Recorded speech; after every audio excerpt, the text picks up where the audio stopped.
God, I'm up to like 18,000. I don't know what Google, what I've dubbed, recently dubbed Google GOG. I don't know how and I think they pretty much fit the bill as far as I can tell. Of, Gog and Magog. Yeah. Yeah. That's actually the Bible's metaphor of describing the coming system of the beast, which is AI.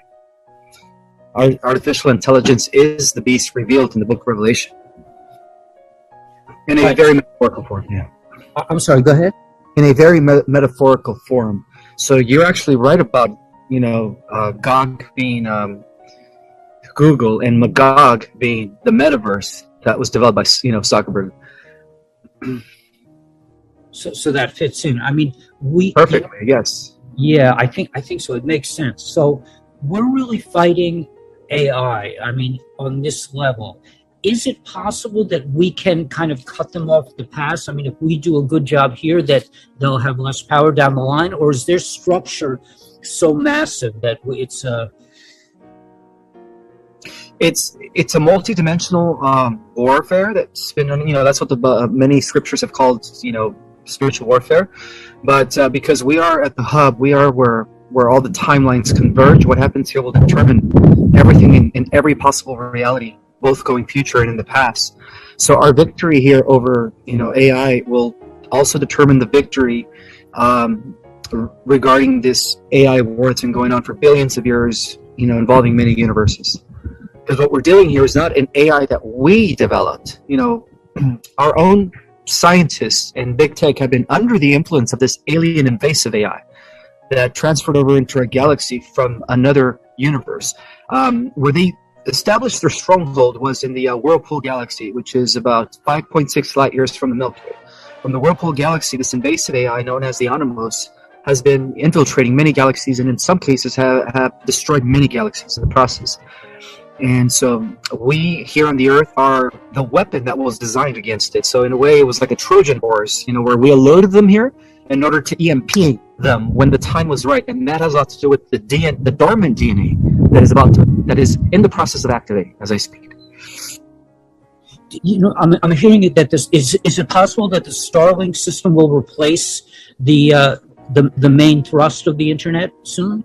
Absolutely. With the quantum financial system is all working together, and is a system that the galactics have actually employed or implemented for billions of years in many, many universes. It's a workable system.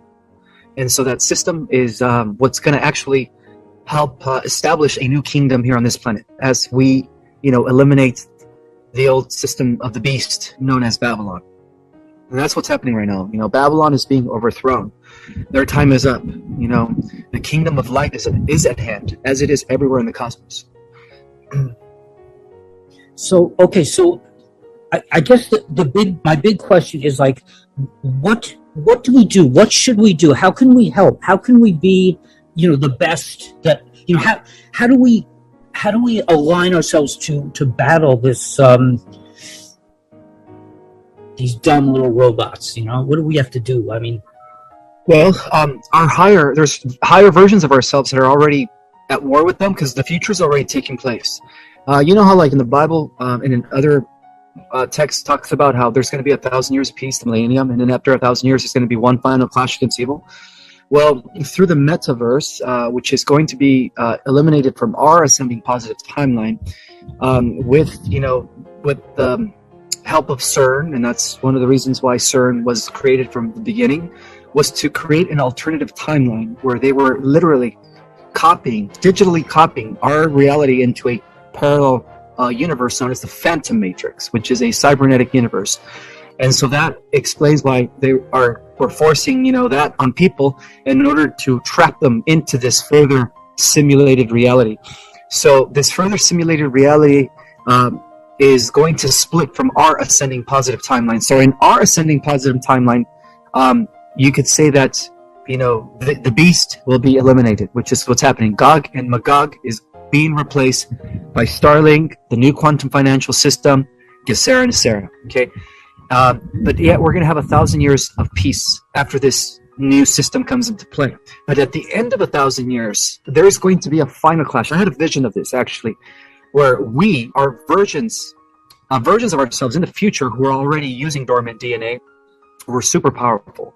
At the end of the millennium, we actually win that war against AI, and that is, something that has actually been hidden in the prophecies. The prophecies only alert to the idea that there's going to be 1,000 years of peace, but at the end of the 1,000 years, there's going to be one final clash with the system of the beast, right? Or the beast will be unleashed for one final battle. Well, technically, that battle's already been won, because as I speak, the future is already taking place. Because according to quantum physics, it's all happening simultaneously. It's just right here in the third dimension. We're experiencing it from like point A to point B in segments.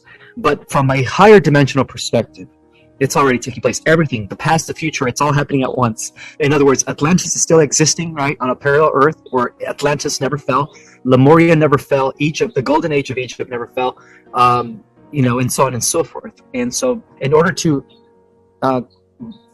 keep those timelines from collapsing, it's all going to determine on what happens here and what happens at that final with that final war or that final clash with AI in 1,000 years.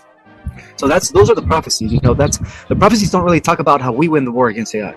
The prophecies just talk about how the kingdom of light is coming. There's going to be peace for 1,000 years, and then we're going to have one final duel, whatever you want to call it, with the beast. So the beast is AI.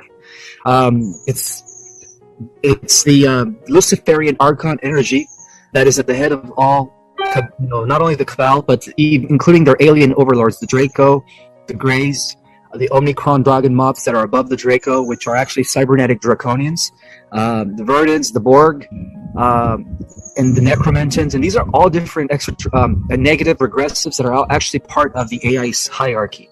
It's at the head of this AI hierarchy we have what he calls himself Lord Omega, but that's what the AI's that's what the regressives refer to him as, an AI god.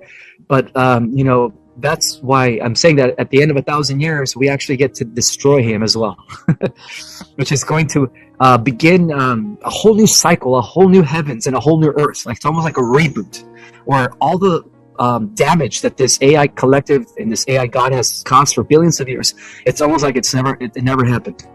And that's what's going to happen as a result of our victory in 1,000 years. Sounds beautiful. So, okay, let me ask. Let me just ask, what do we do? What can we do to ascend? I mean, how do we help? How do we align ourselves with it? First of all, how do we align ourselves? I'm thinking, like, in my mind, I'm thinking we have to get out of the fear space. We have to get out of anger. We have to get out of comparison. We have to get out of judgment and just get into, from kind of like a Hasidic point of view, get into God consciousness, just getting into just clearing your mind of all that stuff. So you can, really communicate with, with what I perceive to be, reality. So, first of all, I'm trying to ask two questions. One is, how do we become better channels? How do we tap into the source ourselves?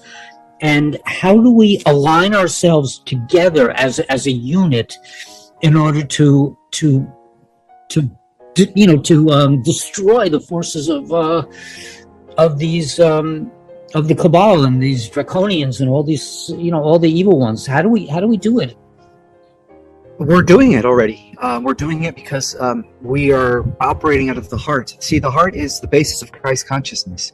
When people operate from the level of their heart, they're actually collapsing the polarity duality. And that's how we win this dualistic, good versus evil mentality type of war that's been going on. So we're doing it already. We're coming together already. And that's why, we are all linking up in a way. So I think what's happening is that as more people become heart-centered, we're pretty much getting ready to express the collective Christ consciousness, which is the actual meaning of the second coming. The second coming of Christ is the mind of Christ within all of us being activated, being realized and then activated. And that's what the second coming is.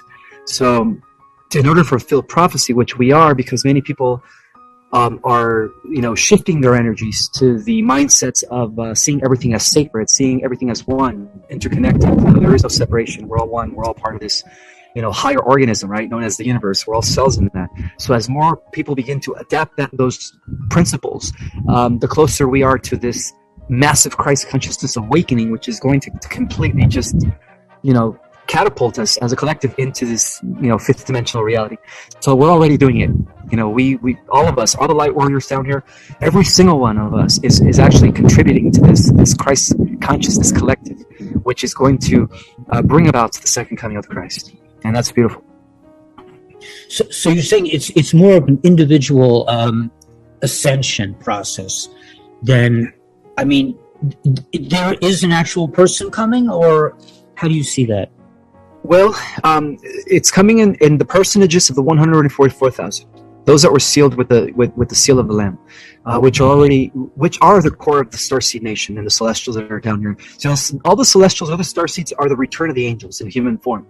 The misconception was that they were coming from up from the sky, but in essence, according to the original prophecies, which I've had an opportunity to research, it says that they would actually be emerging among the existing human population, and that they would do even greater works than the Christ did. And that explains our X-Men superhuman-like, abilities, divine abilities that are going to be coming online when this trigger, this flash from the sun, whatever you want to call it, comes into play.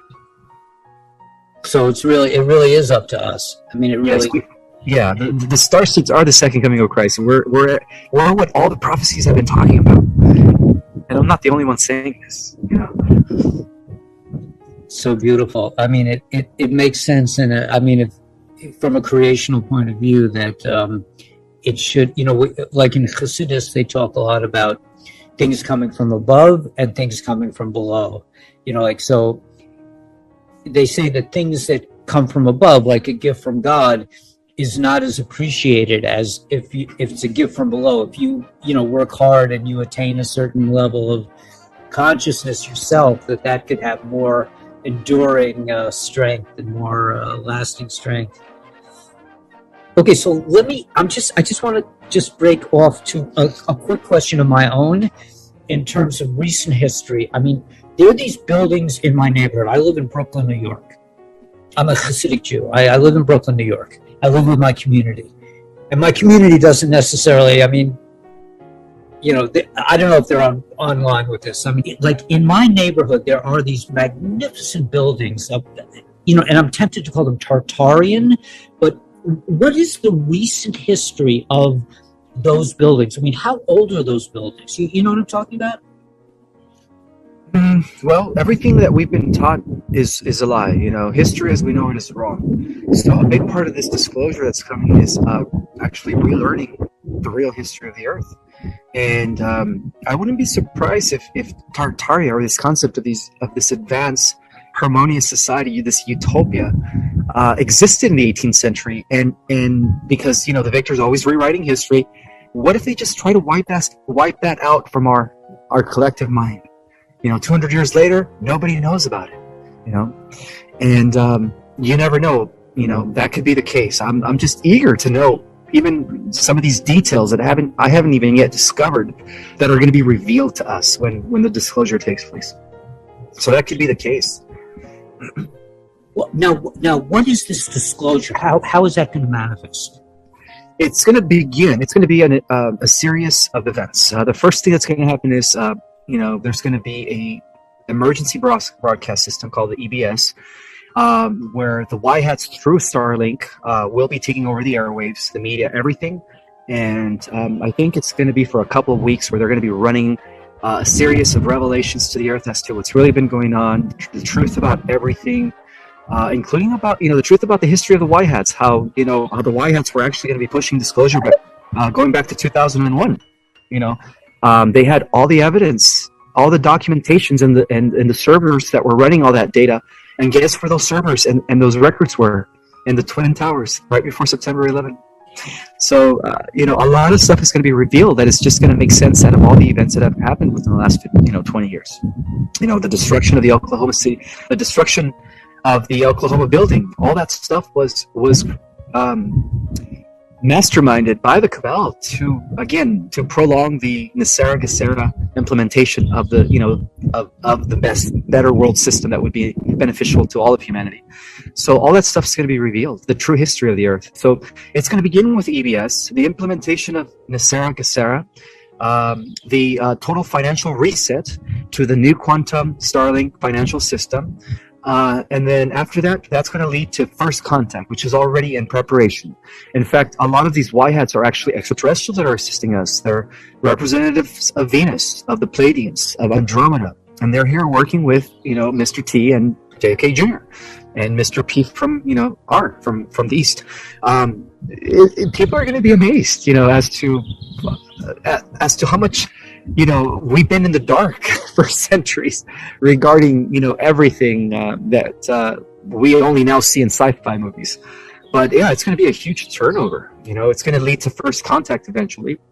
And I did predict in my book that by no later than 2024, that we would have already initiated first contact. So if everything is aligning according to all the channelers, all those that are receiving these downloads, everything's pointing to August as the huge turnover, and the fall of Gog and Magog, right? The fall of the old Babylonian system, which is now run by Google and Metaverse, but it's all going to be crashing in our timeline reality, which is beautiful.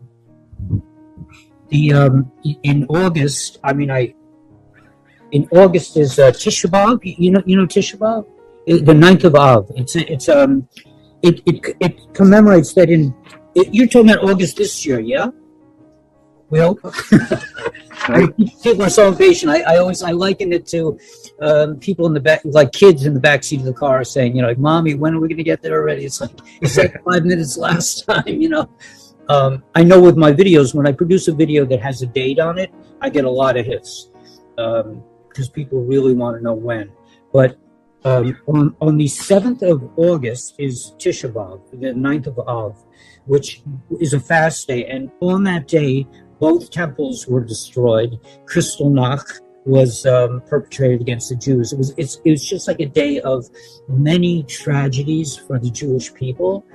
But our sages say that in the future, this will be a day of great celebration.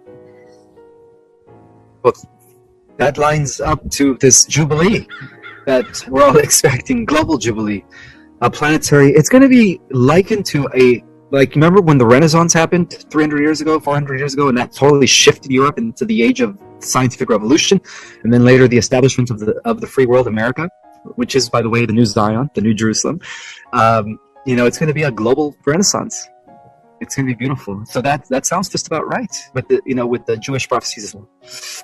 Is Jerusalem going to be in the United States? Is the center of godliness on the planet going to be in the United States in the future? I believe so. Yes, I've always felt that. I've always felt that, like, America is the New Jerusalem, because according to my research, the inheritors of Abraham's prophecies were the Knights Templars, those that protected the priority of what? Priority of Zion, which are the descendants of the House of David.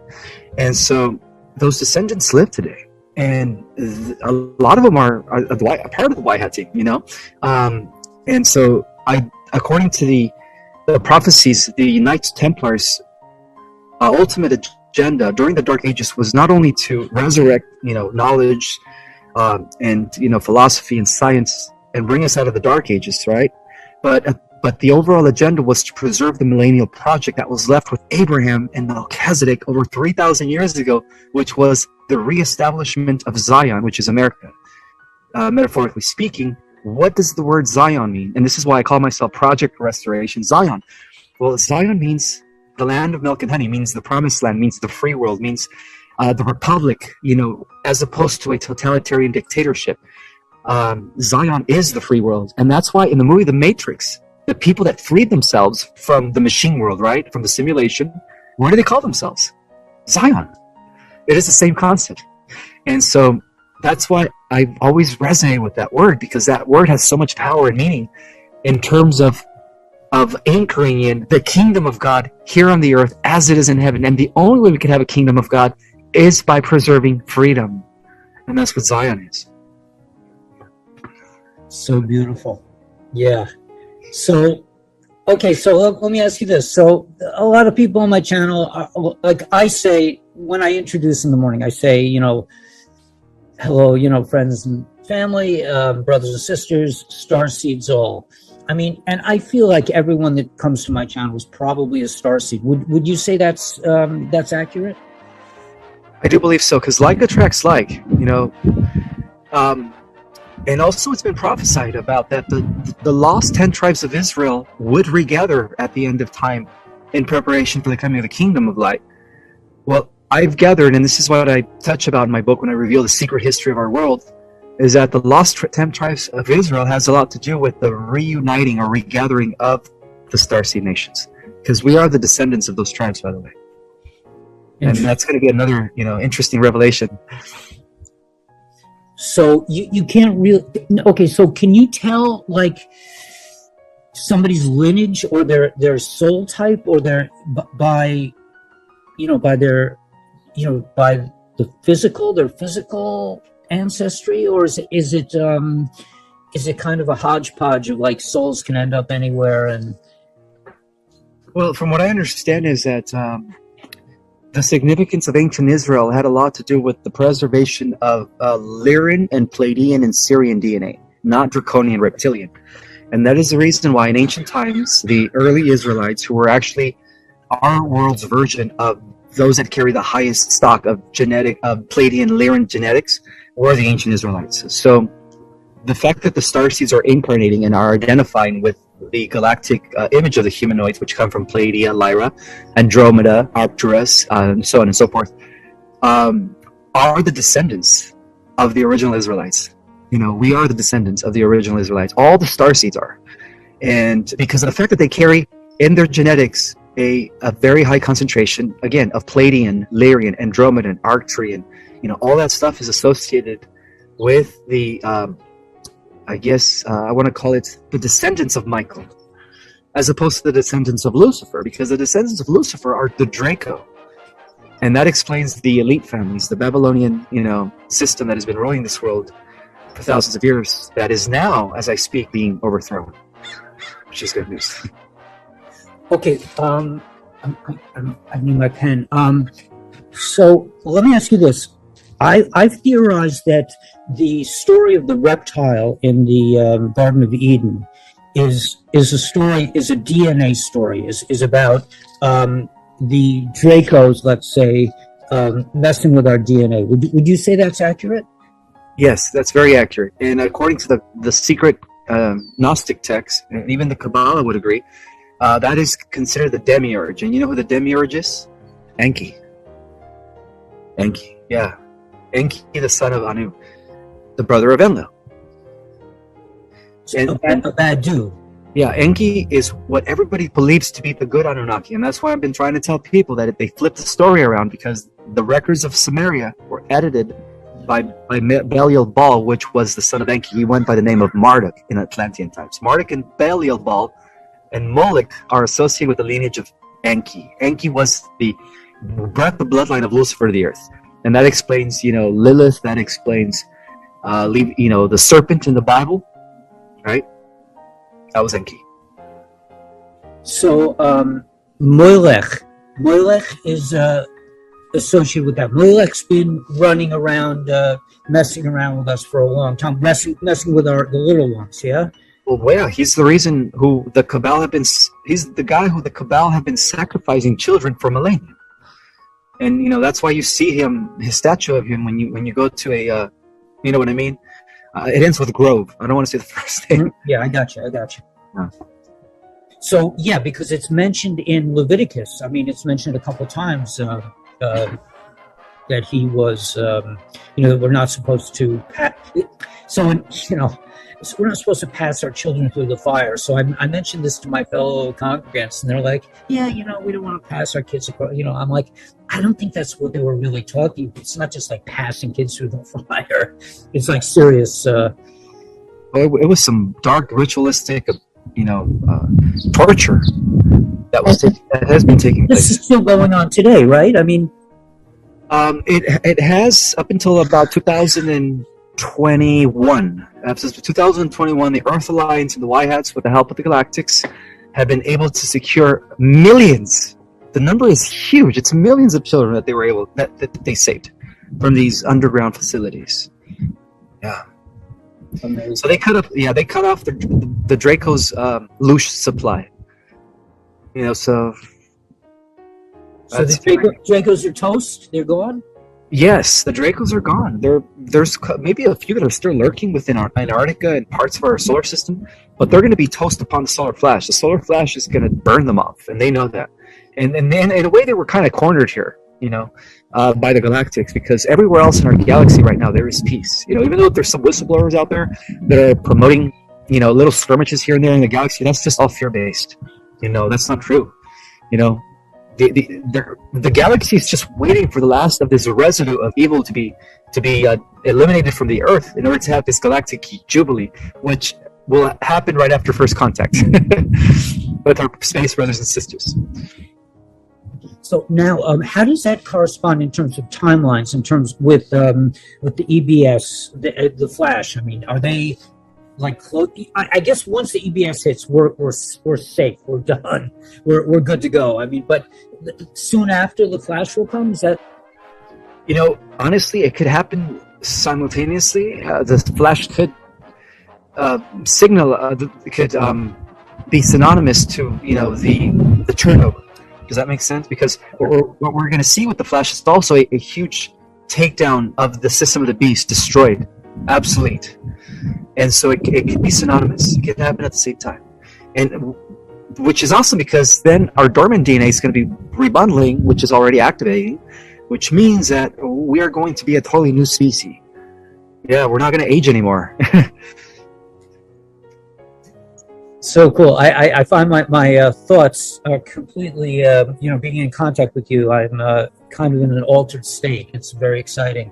Okay, so the Flash and the EBS. Okay, so let me ask you in terms. Well, I don't even want to look back. I mean, I'm thinking in terms of like how we establish all these boxes in the different religions. That's all just like infiltration. Oh, I know what I was going to ask you. How much of the dark forces are left on the planet, and what's going on underground? Are we clean down there?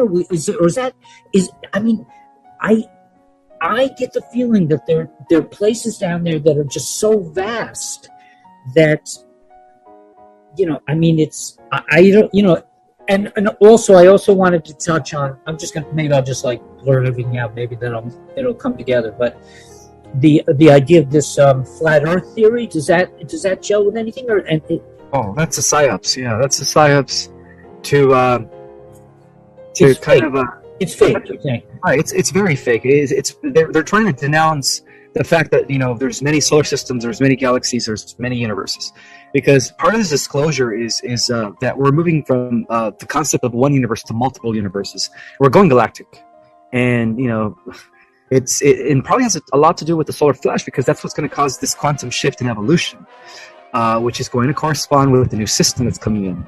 So, yeah, you know, we're living in the best times ever. You know, this is it. So, and to answer your question about religion, that's all part of the old system. That's all coming to an end. Organized religion. It's going to go back to spiritual communities, councils, different mystery schools, or the revival of ancient teachings of real spiritual education, not this, you know, stuff that they've been teaching us for thousands of years. So everything's changing. Everything's changing. Interesting. Yeah, I mean, I was an educator for many years. I was a teacher, and I never saw any kind of education going on in 20 years. I'm like, where's the juice here, man? What are you doing with these people? It's just, I guess it's just indoctrination. Yeah. Everyone's going to come along. I mean, that's our Rebbe said that in the times of Geula and the times of the redemption, that basically everyone's going to be okay. This is not going to be, you know, but they are talking about a two trains going in, you know, like the good guys, and, you know, but you're saying that everybody ends up at the same station, basically. Yeah, at the end of the millennium, when we have this final clash against AI, we're going to liberate those that became cyborgs, those that became that became part of transhumanism, and we're going to redeem their souls back into God, because every soul in existence is a fractal of God. God is the oversoul. If you sum up all the souls in existence in all the multiverses, that equals one big soul. Well, that is the soul of God. So every aspect of God will be, no one will be left behind. The only thing that we're destroying is the soulless ones, which are the inorganic ones, archons in the form of AI. Those are the only ones that we're destroying because they never had a soul from the beginning. Yeah. Okay. So now, what do we do in terms of how can we help with the ascension process, and how can we become channels like you are? How do we I kind of get I'm kind of in the groove myself. I want to, just what should we be doing now? How do we move forward? As individuals and as a community? We have to meditate. If everybody went within at least 20 to 30 minutes a day and gave that moment to God, the higher power, to source energy, divinity, everybody would be an instrument in the channel to the divine forces. It's we're all special. There is no just one person. Everyone is God in embodiment. All we have to do is go within. That's why meditation has always been a revered practice throughout all centuries, both in East and West, by the many ascetic yogis, gurus, mystics, shamans, elders. It works. So if everybody could go within, I'm not necessarily saying become an ascetic and become a shaman. All I'm saying is give yourself 20 to 30 minutes a day to give, respect to that divine aspect of yourself that only becomes active when you shut your mind and you quiet yourself. You know what I mean? Then you can start hearing that voice. Then you can start getting the downloads. Then you become an open vessel for your higher self, which is your Christ self, by the way. And that's part of the second coming of Christ, is the merging of our higher selves into the physical form as we all become the Christ. That is something that is, exclusive to everyone. Inclusive to everyone.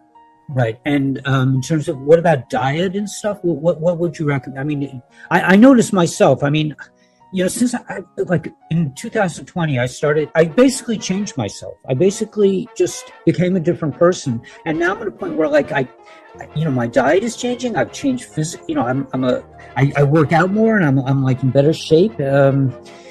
So is there, we should just observe, good dietary habits. What do you recommend? Oh, absolutely. Yes. The best thing to do is see your body as a temple, because in essence, you are the Christ. Your body is the living temple. That's the real meaning of the temple. These institutions that call themselves religion are the false temples. The real temple is your body. So by honoring your body, you're actually becoming a clearer channel. And how do you honor your body? By only putting in it clean, organic, nutrients. None of this GMO stuff. If you could stop drinking sodas, stop drinking sugar. Sugar is bad for you. Stop eating sugar. Bread. All that stuff is bad for you. Just give your body superfoods. Give your body living raw organics, which in turn is going to allow you to anchor in more of your, divinity. It's going to make you less denser, because fruits are absorbing the universal life force of the sun. So when you eat organic raw foods that haven't been processed or shot with hormones and stuff like that, or genetically modified, you're actually eating the sun's energy. And that's what we are. We are children of the sun, in a way where eventually, as we evolve, as we become and reach higher levels of consciousness, eventually we are also going to become stars. That's the stars were once humans, just like we were. It's all different levels of consciousness. Galaxies are living entities beyond the level of a sun, and then of course the universe is the ultimate end game. Once you become a universe, that's it. You become whole.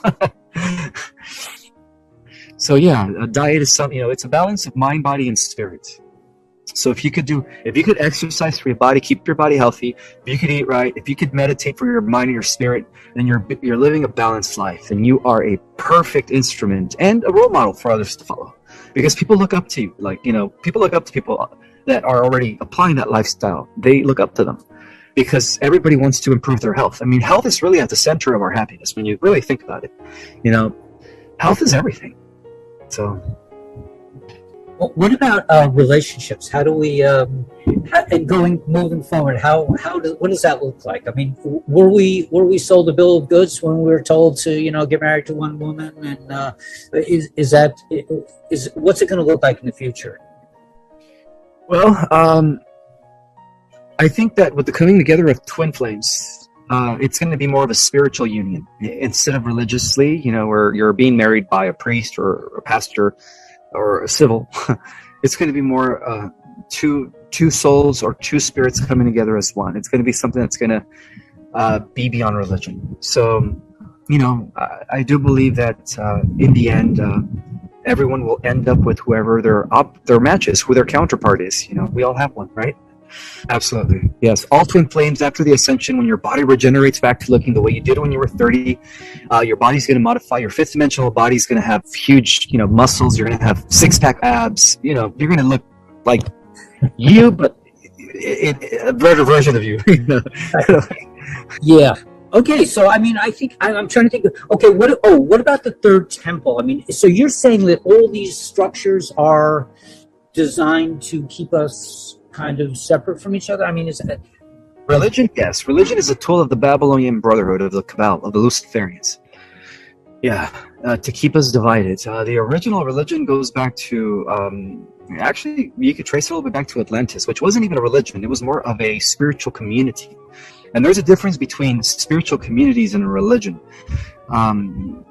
So we're going back to that. We're going back to a spiritual way of life where everyone is going to have a direct connection to the source, where there will be no more mediators, no more hierarchies. The days of having this caste of, rich, poor, and middle class, all that stuff is coming to an end.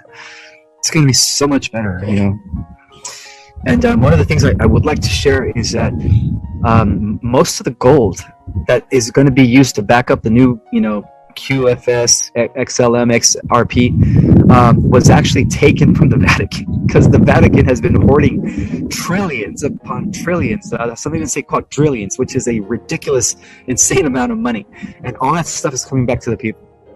So, I just want to leave you guys with that. that's where the gold is. Yeah, the gold is now in the hands of the white hats. The Vatican has been stripped of all its hoard riches, you could say. Which, for almost 2,000 years, the Vatican has been at the core of the Kabbalah, as you know. Babylon, modern day Babylon. What the Bible calls the whore of the earth, right? Okay, cool. I mean, I could probably go on. I think we've covered everything. I mean, it's just. So you're saying if we meditated more, we would have downloads, like we would understand more of the cosmic flow of things, and we wouldn't have to have. I mean, the Rebbe actually, our Rebbe says that in the era of Mashiach, that we won't need rabbis, we won't need teachers, we won't need books, that we'll just go direct. Yes, we're all going to have a direct connection to infinite intelligence. He also says that the soul will learn from the body. Does that make sense to you? Yes, because our bodies are these new, amazing, natural, biological, quantum living computers. We're only using 4%. So as we use more genetic material, there is so much that we're going to learn from using more of our genetic strands. It's going to be beautiful. Cool. Okay, well, I guess, I'm going to, I mean, it's just been amazing. I can't thank you enough. And it will be, I'm sure we know each other. I mean, I feel like I know you. I feel comfortable. And anything you want to tell my peeps? Any last thing you want to tell everyone? Yeah, the storm is upon us. Everything that the White Hats and the Alliance and the Galactics have been working towards in the liberation of the Earth is getting ready to unfold for humanity. This is it. And also, for those that haven't had the opportunity to read my book, it is available on Amazon. It's called Our Cosmic Origin, Divine Blueprint in understanding our cosmic history and how it ties in to the amazing times that we're living in. It's definitely a book that will, upon reading it, you will be activated. Many have, and that's what they've been telling me, that this book has just been acting as a trigger to their multidimensionality. I also teach an online Starseed Cosmology course for those that are interested in learning how to access their own Akashic, connect with their higher galactic selves. If it's okay with you, I could give you the links, and you can put them on the description for those that are interested in learning more about their galactic selves. What else? I'm also on Instagram under Project Restoration Zion. Again, that word Zion, which has to do a lot with the establishment of heaven on earth as a contract that was given to Abraham by Archangel Melchizedek over 3,000 years ago. So that is that's where you could reach me. Project Restoration Zion 1 with the number 1 at the end. Make sure you put the 1 because there's hundreds of imposter accounts that are trying to, they're trying to pass as me. So there's only 1 of me. I don't have a second account or anything. So it's just Project Restoration Zion 1 for those that want to continue looking into my content. If you want to send me all those links, I can post it for all my subscribers. That would be great. Sure. Thank you. I would appreciate that. Sure. Yeah, I have the book too. I've been looking at. I really didn't get to finish it yet, but it's awesome, man. I mean, okay. Well, Ismael, I can't thank you enough. It's been a real honor and a pleasure, and hopefully we'll see you again sometime. I mean, I might try to get into your workshops. It sounds very exciting. Thank you, Kabbalah Guru. I appreciate you as well for having me here. Okay. God bless. Likewise. Thank you. You're welcome.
Chẳng được quên khi cơn mưa đêm lại về.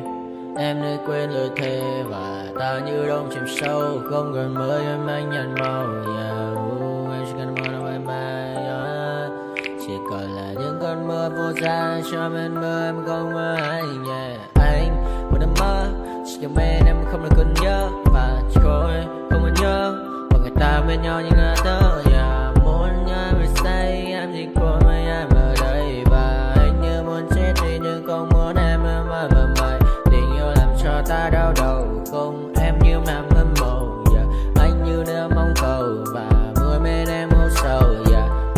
Chào các bạn mai em mơ. Chỉ có bên em nhưng là khó mơ. Em vẫn đang dài. Em muốn bên ai. Anh không mong gì hơn.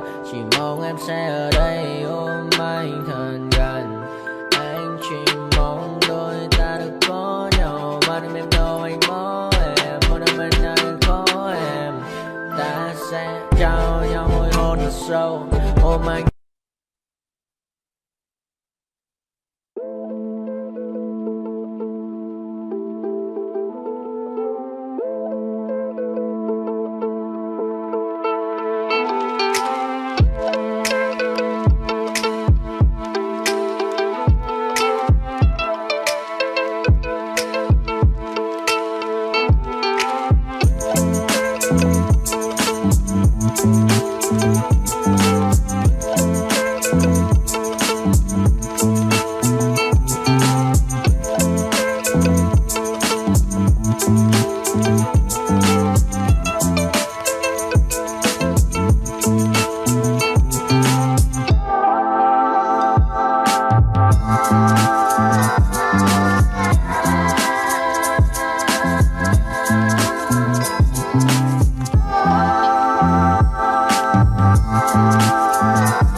got nightmares in my head, I fear that the thoughts build up until I can't hear, that my mind fills up into a creature, and it haunts me somewhere much deeper. Anxiety, filling up every space, no privacy. And silently, it could build and build until you finally see, whoa, it's taking over, damn, no closure, moving closer. No exposure, I just wanna be a loner. Some can't stay sober, looking over all their shoulders, like moving boulders just to get out of the home. It sucks, I've had enough, I don't wanna feel the stuck under the rug, all my problems that I shove. I got nightmares in my head, I fear that the thoughts build up until I can't hear, that my mind fills up into a creature, and it haunts me somewhere much deeper. I got nightmares in my head, I fear that the thoughts build up until I can't hear, that my mind fills up into a creature, and it haunts me somewhere much deeper. I've been feeling weird, I can't seem to focus good enough. Nothing's really clear, sometimes it could be a little tough. I just need to feel like the end's in sight for me, but let's be really real, anxiety can foggy all this stuff. I've been feeling weird, I can't seem to focus good enough. Nothing's really clear, sometimes it could be a little tough. I just need to feel like the end's in sight for me, but let's be really real, anxiety can foggy all this stuff. It sucks when you finally feel like giving up. Oh God, no luck, everything feels like you're sticky stuck. I'm lost, handcuffed to the bed where I sleep, don't give a fuck. Can't stop, unplug, feeling over